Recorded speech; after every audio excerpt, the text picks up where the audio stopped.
Hello students, good afternoon. Students, अपना जो topic चल रहा था आपके 11th क्लास का अध्याय 6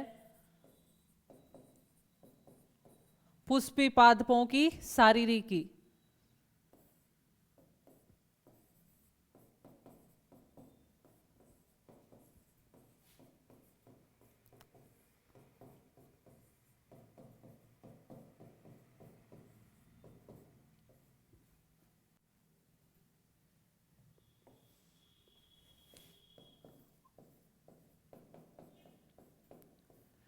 तो देखिए स्टूडेंट्स, इसके अंदर हमने पिछली क्लास के अंदर जटिल स्थायी ऊतक को स्टार्ट किया था और उसके अंदर जो हमने देखा था कि किस प्रकार जटिल स्थायी ऊतक है वो दो प्रकार के होता है। एक होता है जाइलम और एक होता है फ्लोएम। और सबसे पहले हमने जाइलम का डिस्कस करना स्टार्ट किया था और जाइलम के जो 4 तत्व होते हैं उनके बारे में हमने पढ़ा था, वाइनिका, वाइका, जाइलम तंतु और जाइलम पेरेनकाइमा। फिर मैंने आपको बताया था कि तने जो जाइलम है वो उत्पत्ति के आधार पर दो प्रकार के होते हैं। जो सबसे पहले जाइलम बनता है उसको बोलते हैं प्रोटोजाइलम और जो उसके बाद बनता है उसको बोलते हैं मेटाजाइलम। ठीक है, तो जो पहले जाइलम बनता है उसको प्रोटोजाइलम कहेंगे, बाद में बनेगा उसको मेटाजाइलम कहेंगे। अब तने और मूल के अंदर ये अलग अलग प्रकार उपस्थित रहते हैं। तो देखिए,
देखिए स्टूडेंट, जो केंद्र की तरफ है ये है केंद्र और बाहर की तरफ क्या होती है, परिधि। तो केंद्र की तरफ तो है प्रोटोजाइलम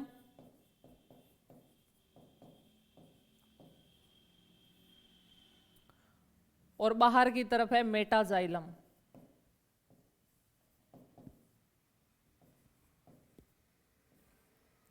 देखिए, प्रोटोजाइलम को मध्य आधारुक भी बोला जाता है। इसको प्रोटोजाइलम और मेटाजाइलम की स्थिति के आधार पर, यानी जो प्रोटोजाइलम है इसको आदि दारू बोलेंगे।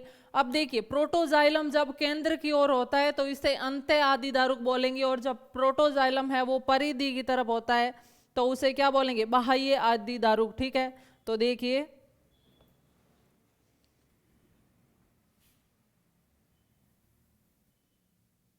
इसको क्या बोलेंगे, मध्यादि दारुक।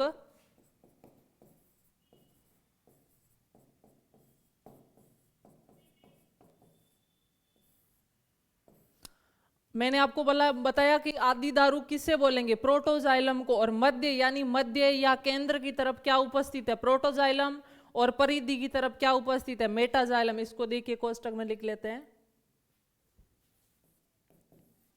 केंद्र की तरफ स्थित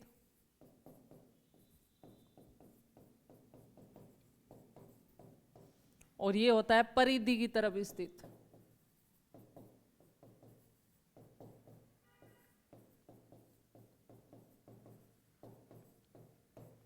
ठीक है, तो यदि केंद्र की तरफ प्रोटोजाइलम उपस्थित है तो उसे क्या बोलेंगे, मध्यादि दारुक। यानी ये जो नाम दिया गया है वो सिर्फ प्रोटोजाइलम या आदि दारुक के नाम पर ही दिया गया है कि आदि दारू या प्रोटोजाइलम अगर केंद्र की तरफ है तो नाम दे दो मध्यादि दारुक, और यदि प्रोटोजाइलम परिधि की तरफ है तो उसको नाम दे देंगे बाह्य आदि दारुक। नाम सिर्फ प्रोटोजाइलम या आदि दारुक के नाम पे ही दिया जाएगा। तो आपको पूछा जा सकता है कि तने के अंदर किस प्रकार की जाइलम की व्यवस्था पाई जाती है, तो आपको आंसर क्या देना है, मध्यादि दारुक।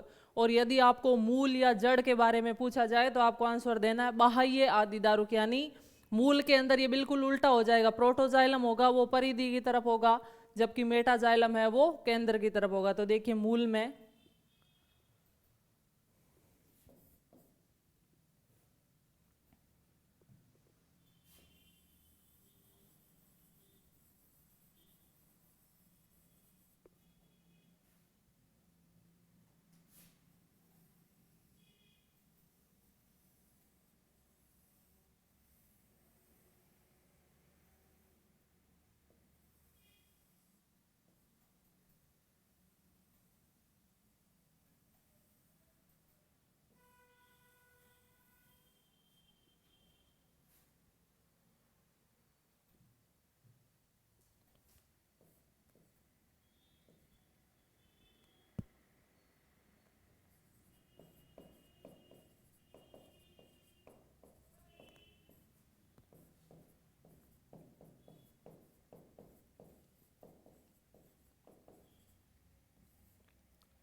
तो देखिए जो मेटाजाइलम है वो किधर होगा, केंद्र की तरफ,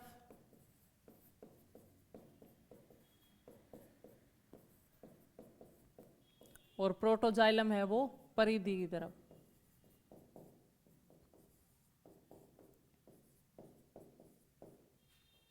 तो आया समझ में। और इस प्रकार की व्यवस्था को क्या बोला जाता है, बाह्य आदि दारुक।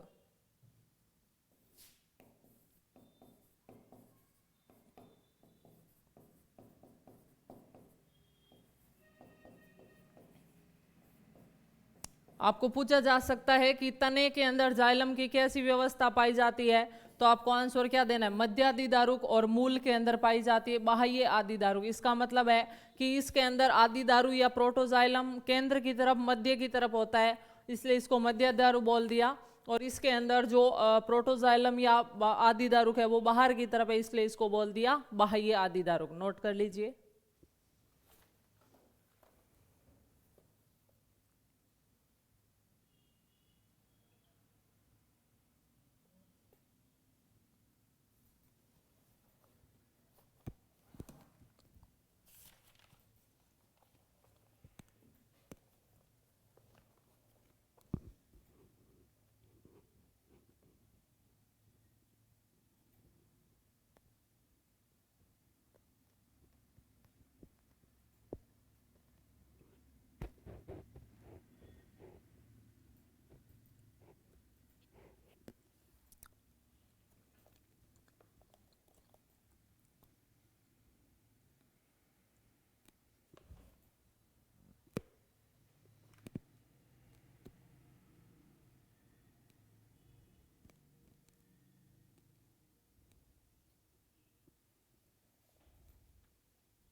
तो जाइलम के बाद अब हम पढ़ते हैं फ्लोएम के बारे में।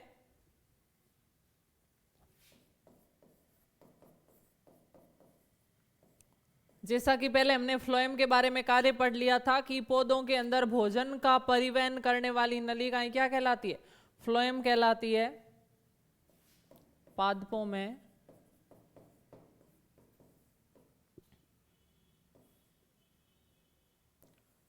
भोजन का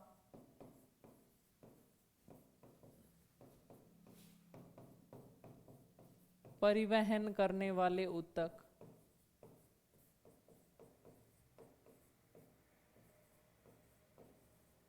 क्या कहलाते हैं, फ्लोएम कहलाते हैं। जिस प्रकार जाइलम के 4 तत्व थे उसी प्रकार फ्लोएम के भी 4 तत्व होते हैं।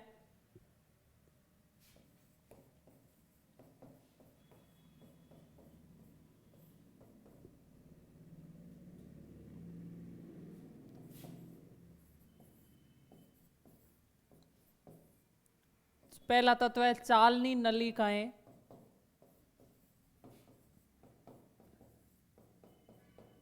दूसरा है सहचर कोशिकाएं,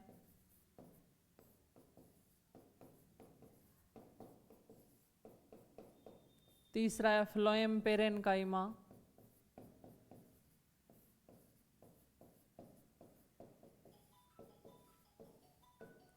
और चौथा है फ्लोएम तंतु।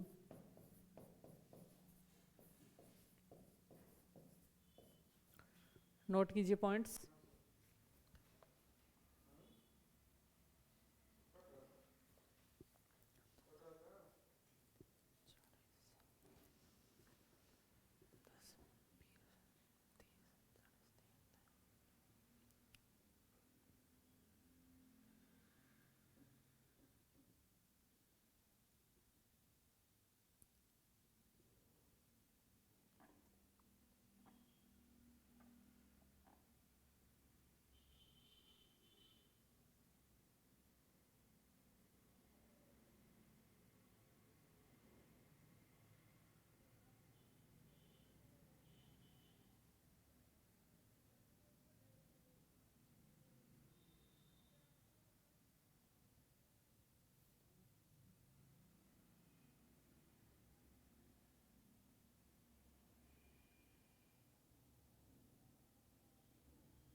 तो देखिए स्टूडेंट्स, ये जो चारों प्रकार के तत्व है वो क्या क्या होता है। देखिए चालनी नलिकाएं इस प्रकार की नलिकाएं होती है जो चालनी की तरह काम करती है, छलनी होती है ना उनकी तरह काम करती है। इनका जो कोशिका द्रव्य होता है वो साइड में हो जाता है, जिससे क्या होगा, बीच के अंदर खाली स्थान रहेगा छलनी की तरह, आगे इसमें परिवहन भोजन का आसानी से होगा।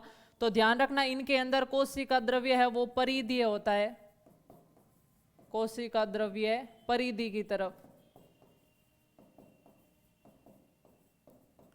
ये क्या है, चालनी नलिकाएं। कोशिका द्रव्य परिधि की तरफ हो गया तो केंद्रक कहां गया, इसमें केंद्रक अनुपस्थित होता है, केंद्रक अनुपस्थित। तो फिर जो कोशिका का कार्य केंद्रक करता है वो कौन करेगा जब केंद्रक नहीं है। तो इनके पास में ही पाई जाती है सटी हुई सहचर कोशिकाएं, और इन सहचर कोशिकाओं के अंदर क्या होता है, केंद्रक होता है। तो सहचर कोशिकाओं के केंद्रक के द्वारा जो चालनी नलिका का कंट्रोल है वो किया जाता है। तो दोनों पॉइंट इंपॉर्टेंट है, ध्यान रखना। चालनी नलिकाओं में कोशिका द्रव्य परिधि की तरफ हो जाता है, ये चालनी छलनी की तरह काम करती है, इसलिए इनको चालनी नलिकाएं बोल दिया गया। इनका कोशिका द्रव्य परिधि की तरफ हो जाता है और केंद्रक इनमें नहीं पाया जाता है, तो इनका कार्य है वो सहचर कोशिकाओं के केंद्रक द्वारा नियंत्रित होता है। ठीक है, 2 पॉइंट ध्यान रखना। फिर आते हैं phloem parenchyma. Phloem parenchyma xylem parenchyma की तरह ही होते हैं। क्या क्या होता है इनके अंदर, इनकी कोशिका भित्ति होती है वो पतली होती है जिसमें सेल्यूलोज पाया जाता है, और जिस प्रकार जाइलम पेरेन्काइमा में भोजन का संग्रह होता था उसी प्रकार फ्लोएम पेरेन्काइमा में भी भोजन का संग्रह होता है। किस रूप में होता है, रेजिन, लेटेक्स आदि के रूप में इनमें भोजन का संग्रह होता है। भोजन का संग्रह किस रूप में होता है, रेजिन, लेटेक्स आदि के रूप में। ठीक है, और फिर आते हैं फ्लोएम तंतु। जो फ्लोएम तंतु होते हैं इनकी कोशिका भित्ति में लिग्निन का जमाव पाया जाता है। ये कड़े तंतु होते हैं जो आधार प्रदान करने में सहायक होते हैं, यांत्रिक सहारा प्रदान करने में सहायक होते हैं। जो चारों के पॉइंट्स हैं वो मैं अभी लिखवा रही हूं, पहले यहां तक थोड़ा सा नोट कर लीजिए।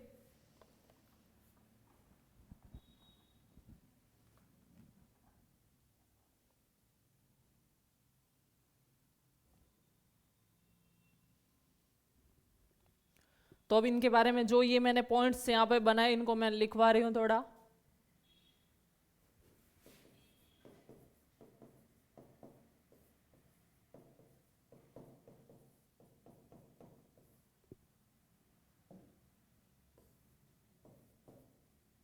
चालनी नलिकाएं, इनमें कोशिका द्रव्य या प्रोटोप्लाज्म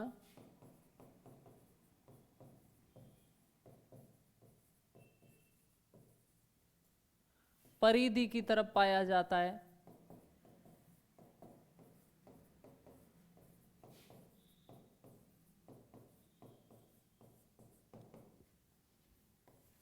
इनमें केंद्रक नहीं पाया जाता।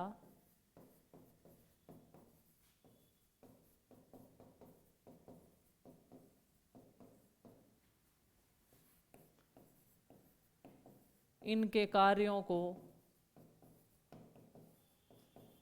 सहचर कोशिकाओं के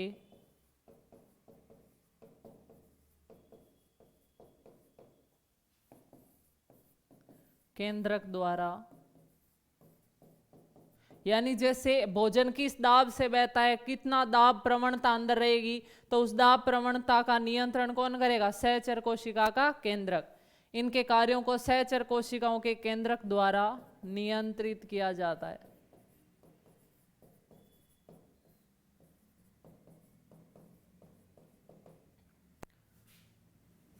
फिर सहचर कोशिकाएं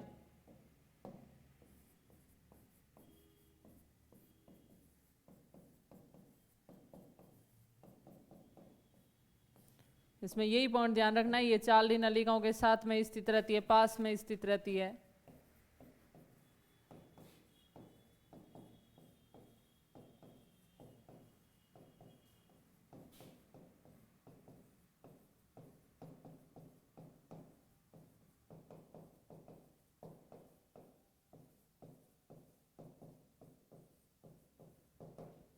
ठीक है, दोनों पॉइंट नोट कीजिए।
फिर नेक्स्ट देखते हैं फ्लोएम पेरेनकाइमा।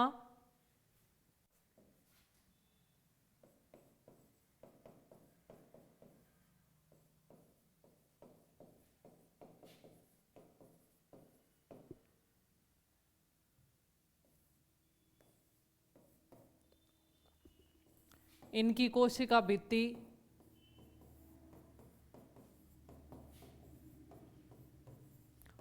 पतली तथा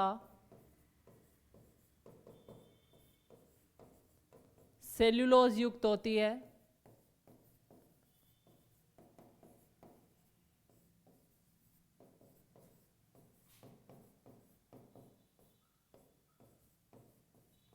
ठीक है, नेक्स्ट पॉइंट, इनमें भोजन का संग्रह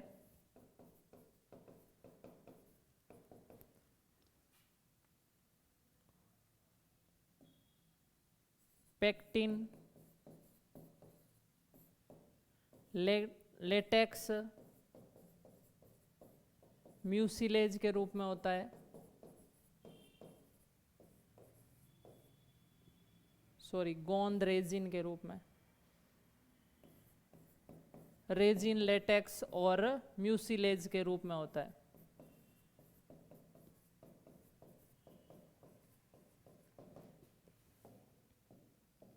और एक इसका सबसे इंपॉर्टेंट पॉइंट कि जो एक बीजपत्री पादप होते हैं उनके अंदर फ्लोएम पेरेनकाइमा नहीं पाए जाते, ये द्विबीजपत्री पौधों के अंदर पाए जाते हैं। एक बीजपत्री वे पौधे होते हैं जिनमें एक बीजपत्र होता है, द्विबीजपत्री जिसमें दो बीजपत्र होते हैं। तो जो पौधे एक बीजपत्री होते हैं उनके अंदर फ्लोएम पेरेनकाइमा नहीं पाया जाता है। नोट करके लिखना इंपॉर्टेंट है। एक बीजपत्री पौधों में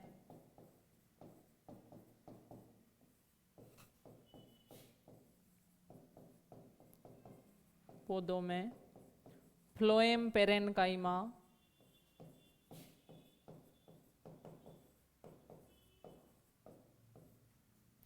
नहीं पाए जाते।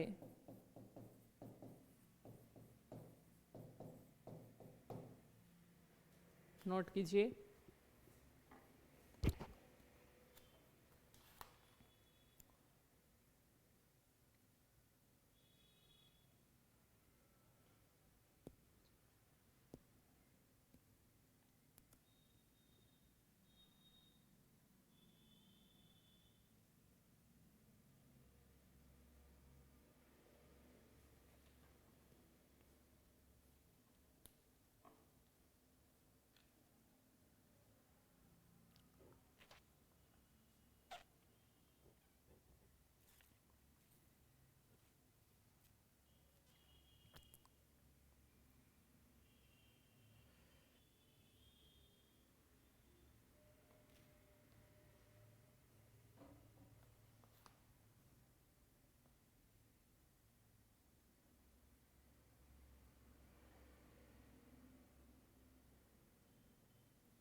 फिर हम देखते हैं लास्ट फ्लोएम तंतु।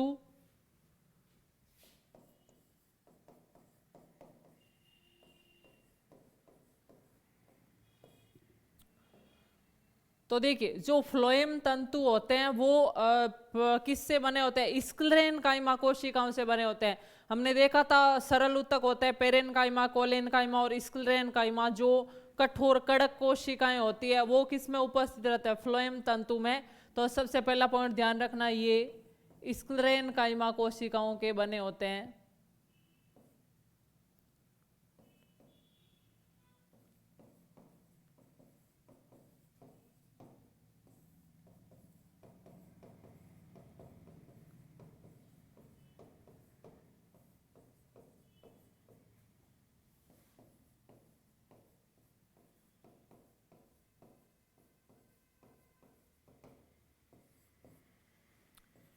इनकी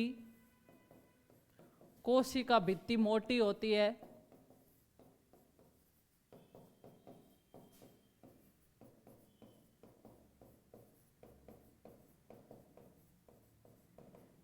इनका प्रोटोप्लाज्म समाप्त हो जाता है।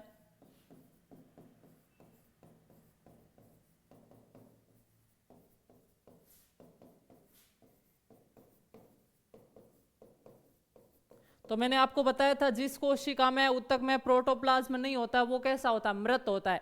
तो ये क्या होंगे? इनका प्रोटोप्लाज्म समाप्त हो जाता है, अतः ये मृत होते हैं।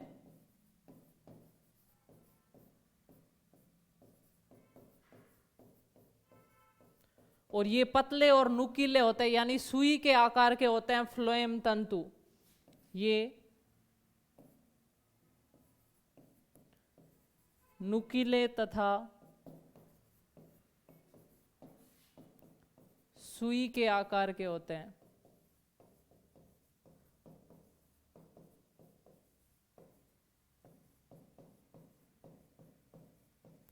जिस प्रकार प्राइमर जाइलम यानी प्राथमिक जाइलम और द्वितीयक जाइलम था, यानी जो प्रोटोजाइलम और मेटाजाइलम था, उसी प्रकार फ्लोएम भी होता है। प्रोटोफ्लोएम और मेटाफ्लोएम। जो पहले फ्लोएम बनेगा वो प्राथमिक फ्लोएम कहलाएगा और जो बाद में बनेगा वो द्वितीयक फ्लोएम कहलाएगा। तो ये फ्लोएम तंतु के पॉइंट्स हैं, नोट कर लीजिए।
तो ये फ्लोएम उत्तक आपने नोट किया। इसके साथ स्टूडेंट्स आपके जो सरल उत्तक और जटिल उत्तक है वो पार्ट कंप्लीट होता है।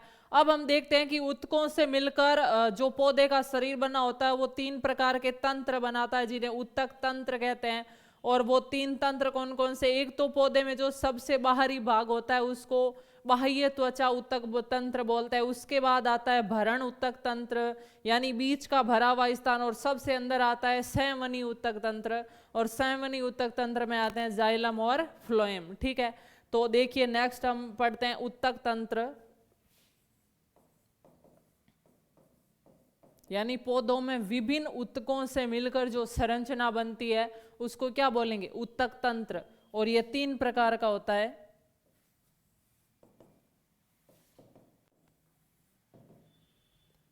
पहला है बाह्य त्वचीय उत्तक तंत्र,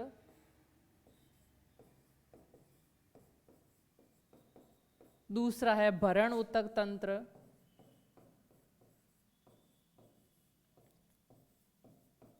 और तीसरा है संवहनी उत्तक तंत्र।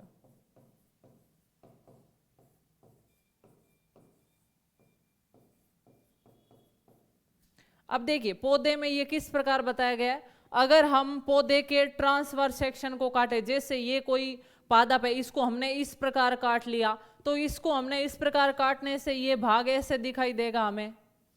ये जो ऐसे भाग है, मैंने अब इसको ऐसे रख दिया तो ये ऐसे दिखाई देगा कि नहीं देगा। अब इसके अंदर हमें 3 भाग दिखाई देंगे। एक तो जो सबसे बाहरी भाग होगा, ये भाग क्या कहलाएगा, बाह्य त्वचीय उत्तक तंत्र, ये बाहर वाला भाग होगा। फिर इसके बीच वाला आएगा जो ज्यादा एरिया कवर करता है, उसको क्या बोलेंगे, भरण उत्तक तंत्र। ठीक है, और सबसे अंदर यहां पर पाए जाते हैं जाइलम प्लोएस फ्लोएम, और जाइलम और फ्लोएम को क्या बोला जाता है, संवहनी उत्तक बोला जाता है। संवहनी का मतलब होता है पदार्थों का आवागमन करने वाले, ले जाने वाले। तो हमें पता है पौधों के अंदर पौधों का आवागमन कौन करवाता है, जाइलम और फ्लोएम। जाइलम है जो जल और खनिज लवणों का परिवहन करवाता है, जबकि फ्लोएम है वो भोजन का परिवहन करवाता है। इसलिए इन दोनों को सम्मिलित रूप से क्या बोल दिया, संवहन उत्तक तंत्र। ठीक है, तो देखिए जो सबसे अंदर वाला भाग है इसको क्या बोलेंगे, संवहनी उत्तक तंत्र। आया समझ में। तो इस प्रकार पौधे का शरीर है वो 3 तंत्रों से मिलकर बना होता है, बाह्य त्वचीय उत्तक तंत्र, भरण उत्तक तंत्र और संवहनी उत्तक तंत्र। और बाहर वाला जो उत्तक तंत्र है इसके अंदर ज्यादातर क्या पाए जाते हैं, आपको पता है पौधे के बाहरी भाग में क्या होता है, एक तो मोम की मोटी परत होती है जिसे क्यूटिकल बोलते हैं। क्यूटिकल इस प्रकार की बाहर लेयर होती है जो क्या करती है, जल के परिवहन को रोकती है। तो ये अगर मोम की बाहर परत है ये क्या है, क्यूटिकल है। अगर क्यूटिकल उपस्थित है तो पौधे से जल की हानि नहीं हो सकती क्योंकि ये पानी को जाने नहीं देती है। लेकिन एक पॉइंट ध्यान रखना कि क्यूटिकल जड़ में नहीं पाई जाती। अगर आपने ये ट्रांसवर्स सेक्शन मूल का जड़ का लिया है तो उस पर क्यूटिकल नहीं होगी, क्योंकि अगर मूल पर क्यूटिकल हो गई तो बाहर से जड़ों में पानी नहीं आ सकता, फिर पौधा का जीवन नहीं चल सकता। तो क्यूटिकल सिर्फ तने में पाई जाती है, मूल में नहीं पाई जाती है। तो इस प्रकार की ये लेयर क्या कहलाती है, क्यूटिकल कहलाती है। ठीक है,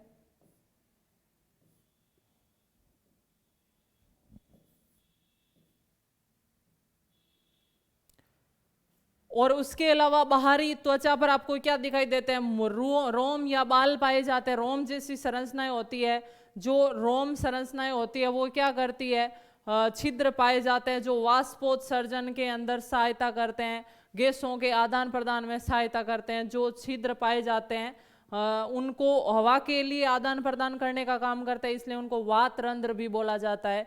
तो इनमें जो छिद्र पाए जाते हैं वो किस भाग में पाए जाएंगे, बाह्य त्वचीय उत्तक तंत्र में। क्यूटिकल भी किस में पाई जाएगी, बाह्य त्वचीय उत्तक तंत्र में, और रोम भी किस में पाए जाएंगे, बाह्य त्वचीय उत्तक तंत्र में। तो तीनों नोट कीजिए, फिर हम तीनों को विस्तार से पढ़ते हैं।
तो स्टूडेंट सबसे पहले हम डिस्कस करते हैं बाह्य त्वचीय ऊतक तंत्र।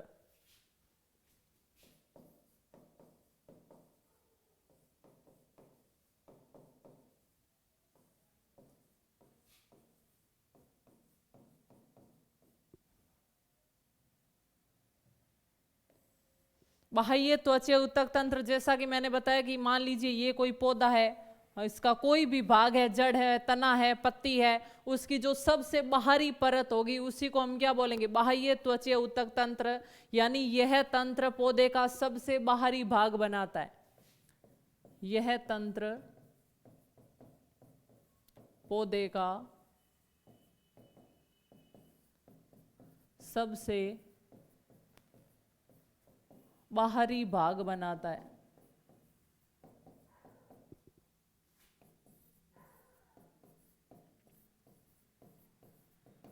ठीक है, नेक्स्ट, इस तंत्र में कौन कौन से भाग होते हैं? तो देखिए, इस तंत्र में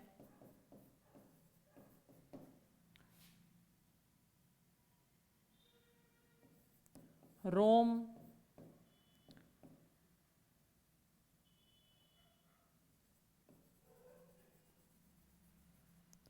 वात रंध्र, रोम या हम लिख सकते हैं रंध्र, तथा क्यूटिकल आदि संरचनाएं पाई जाती है।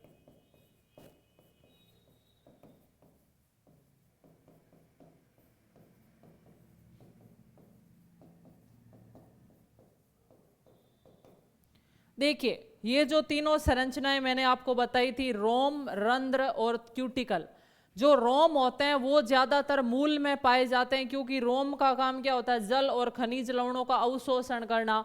आप देखते हो कि ये जैसे जड़ें हैं तो इन पर इस प्रकार के रोम पाए जाते हैं कि नहीं पाए जाते हैं, जबकि बाह्य प्ररोह में तने पर इस प्रकार के रोम नहीं पाए जाते हैं, तो इनको क्या बोला जाता है, मूल रोम। और अगर ये बाहरी त्वचा पर, तने के त्वचा पर अगर रोम उपस्थित रहेंगे तो उनको क्या बोला जाएगा, त्वचा रोम। तो ज्यादातर मूल रोम या रोम है वो मूल में पाए जाते हैं, जो जल और खनिज लवणों का अवशोषण करने में सहायक होते हैं। जल तथा खनिज लवणों के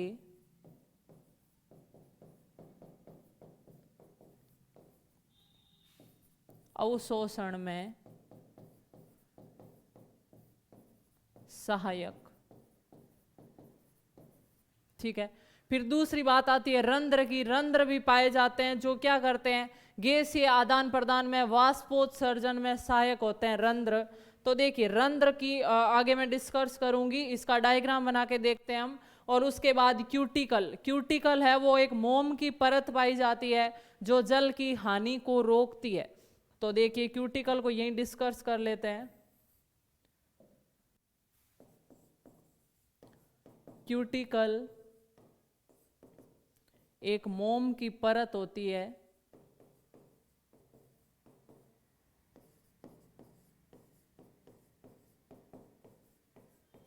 जो जल की हानि को रोकती है। यानी जल इसमें से आर पार नहीं जा सकता, जल की हानि को रोकती है। नेक्स्ट पॉइंट ध्यान रखना, मूल में यानी जड़ में क्यूटिकल अनुपस्थित होती है। मूल में क्यूटिकल अनुपस्थित होती है। ठीक है,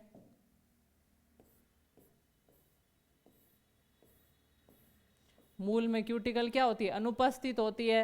और क्यूटिकल एक किसकी परत है, मोम की परत है जो जल की क्या करती है, हानि को रोकती है। ठीक है, तो क्यूटिकल और रोम का हमने यहां डिस्कस कर लिया। फिर रंध्र हम नेक्स्ट पढ़ते हैं, नोट कर लीजिए यहां तक।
तो रंध्र हम नेक्स्ट देखते हैं। रोम के बारे में क्या है, ये जल तथा खनिज लवणों के अवशोषण में सहायक होते हैं और ये मूल रोम कहलाते हैं। फिर हम देखते हैं रंध्र।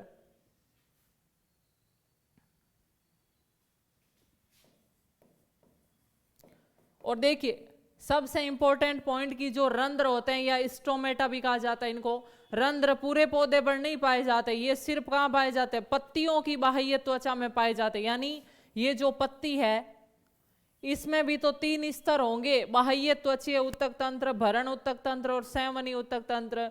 तो पत्तियों की बाह्य त्वचा में क्या उपस्थित रहते हैं, रंध्र। ऐसा नहीं है कि तने पर भी रंध्र है, मूल पर भी रंध्र है, नहीं, पूरे पौधे के भाग पर रंध्र नहीं होते हैं। रंध्र सिर्फ कहां पर पाए जाते हैं, रंध्र सिर्फ पत्तियों की बाह्य त्वचा में पाए जाते हैं। तो ये इंपॉर्टेंट पॉइंट है, ध्यान रखिए। रंध्र पत्तियों की बाह्य त्वचा में उपस्थित रहते हैं।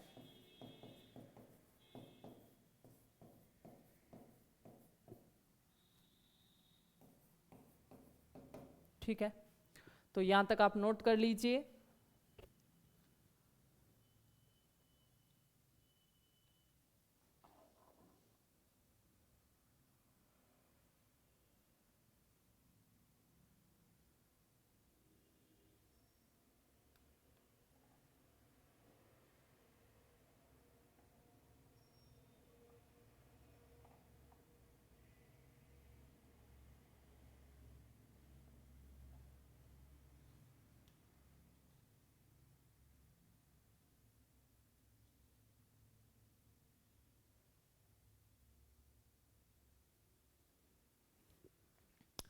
तो देखिए स्टूडेंट्स, रंध्र को हमने स्टार्ट किया है, यहाँ तक ही थी अपनी क्लास। नेक्स्ट क्लास के अंदर हम रंध्र की पूरी संरचना के बारे में डिस्कस करेंगे। तब तक के लिए थैंक यू सो मच।